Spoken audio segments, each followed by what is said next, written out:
No? So medyo mas mahirap yung pahon mamaya pag galing dun sa baba.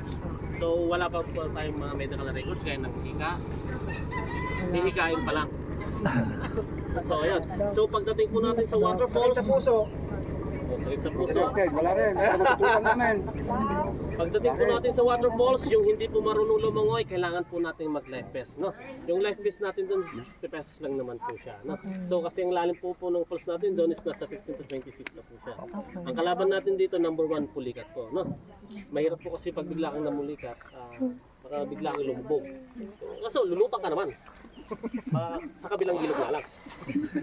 So regarding po sa mga gamit, wag po tayong latag-naglatag kung saan kasi may mga ibang grupo ding mga darating mamaya, baka po kasi mahalo din sa ano. So safety po natin, isang tumpok lang po tayo.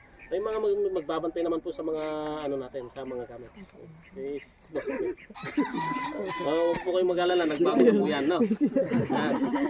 So yung mga magliligo pala, yung mga hikaw, kwintas, relo, pag may mga value, pakitanggal na lang pag nalaglag, sayang.